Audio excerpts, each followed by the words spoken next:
morning students. Today we are going to discuss a new lesson, sorting materials into groups.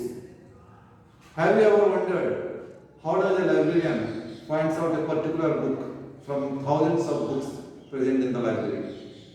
Or how does a chemist find out a particular medicine in the medicine store from thousands of medicines which are present there within a short interval of time?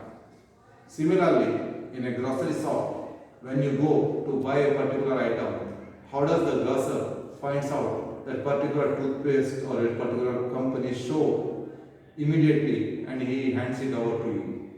So definitely, if you will observe that the things are arranged in a particular manner so that he can identify them, he can locate them within a very short interval of time.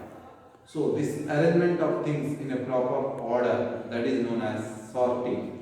So today we are going to discuss about sorting materials into different groups. Okay, first of all, what is sorting?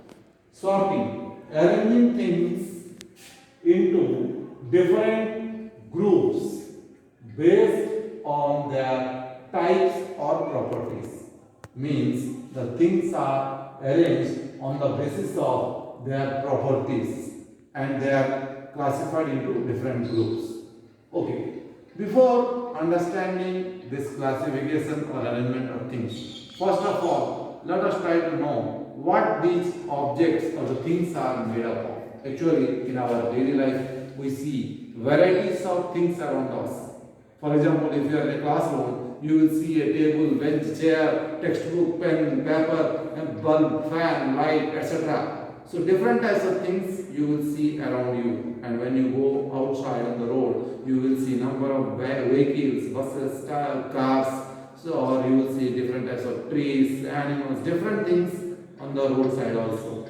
So a large varieties of objects are present around us, and before arranging the things, we must know what the objects are made up of.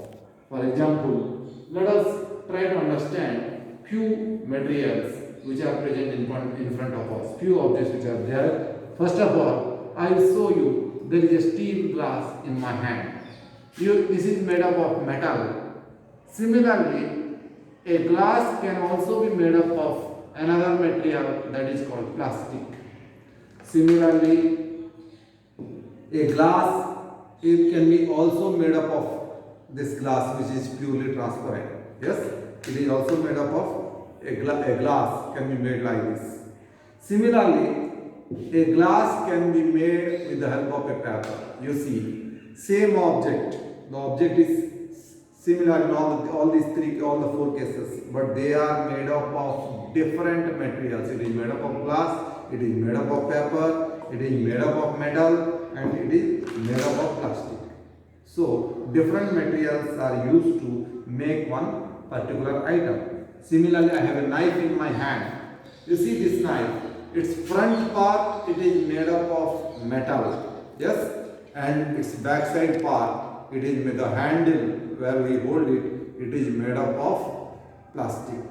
Similarly, if you observe a pen, in case of a pen, it is made up of plastic and its base, it's the front part, it is made up of metal where the ink comes out in the refill. Here, this is the front part, it is made up of metal. So, a pen is a combination of both plastic and metal. Okay, now, other types of situations also we see. Sometimes, from same material, different types of objects can also be made. For example, you may see from wood, wooden table, chair, bench, desk, door, window, these all can be made from wood. Yes? Similarly, you will see here, from wood we saw table, chair, door, window, etc. These are made of. Similarly, from paper, you may see textbooks, newspaper, calendar, toys, all these things are made up of paper. Means, similarly you can say from leather, you will see leather belts or you will see purses, okay, wallets, all these are made up of same kind of material. Have you ever thought of why a glass tumbler is not made up of a piece of cloth.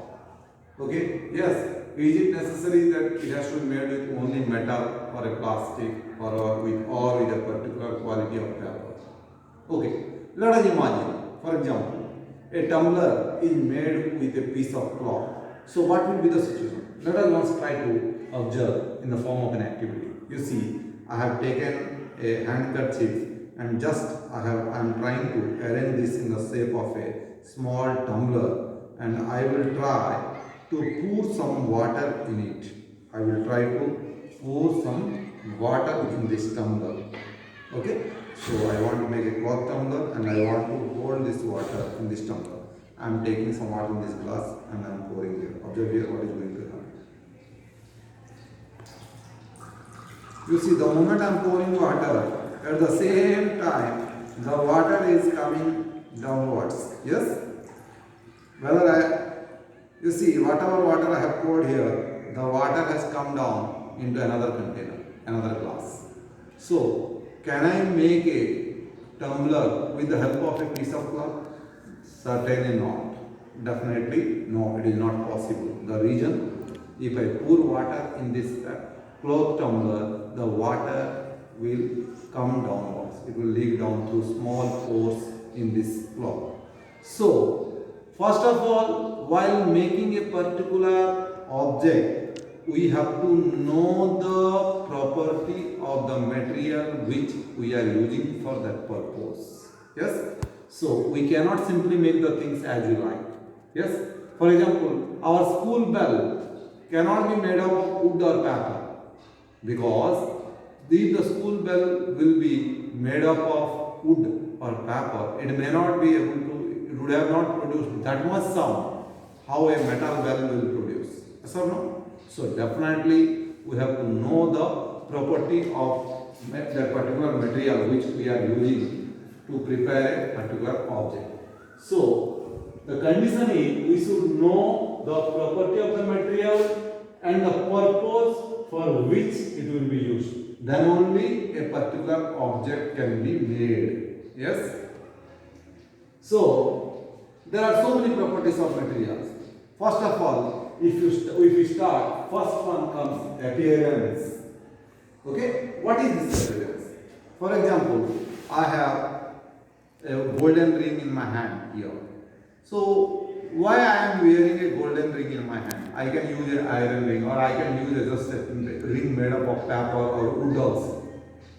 But you see, when it is fascinating, yes, it is shiny, it has a luster. When light falls on it, it is reflecting very nicely. From a distance, we can identify that there is a ring in my hand. So, appearance is very much important. Yes? So, we are using the objects which are shiny in nature, or those are lustrous. Okay, why don't we use the objects made up of paper? Because paper is dull. I cannot wear a paper ring or wooden ring because these objects are non-lustrous. These objects are non-lustrous or they are dull. Yes? So, while preparing a particular object, we look at its appearance. Lustrous. The object is having luster means it is a shiny object. Okay, the material is shining nicely. Okay, and particularly almost all metals, these are lustrous, these are shiny in nature. Gold, silver, copper, all these metals. And generally you might have seen sometimes the certain metals like iron get rusted or they don't look shiny. It is because they are left outside for a long time. But if you take any metal and if it is freshly cut, then definitely the inner surface will be having luster or it will be shiny. Okay? So, most of the jewelries are made up of metals, and that also particularly it may be gold, silver, like those metals only we use, which are more shiny or more lustrous. Okay, another property is Based on their hardness or softness also, materials or the objects can be arranged, means they can be classified. There are some materials which are hard in nature, there are some materials which are soft in nature. So how can we decide that a particular material is hard or a particular material is soft? For example, you see I have a stone in my hand. This stone, it is hard. It cannot be compressed easily. Can I compress the stone so easily? No. So this can be considered as a hard material. Similarly, I have a piece of thermocol in my hand. This thermocol, you see, it can be compressed easily by hand. So I can compress the thermocol like this. So it is soft in nature. Or one more method is the any object. Suppose if I take and I can scratch it. For example, I will take with the help of a knife. I can just scratch it here. Yes. So the objects which can be scratched or compressed easily are known as soft materials. But the objects which cannot be compressed or scratched easily are known as hard materials. Yes? So, objects can be classified as hard or soft. So, hard objects, the objects which cannot be compressed or scratched easily are known as hard objects. Okay? Example, your stone, iron, or any other metal, etc. You can take as hard objects. Then what about soft objects? Objects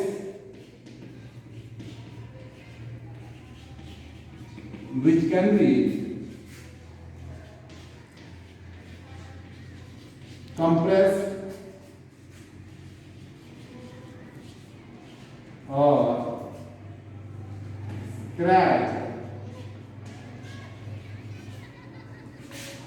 easily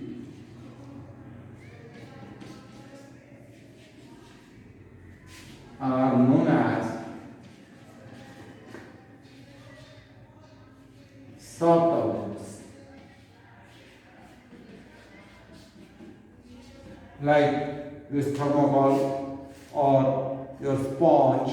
For example, in duster, the front part you see this sponge, you can compress it easily. So these can be compressed. These can be considered as soft objects. Thank you. Next class we will discuss.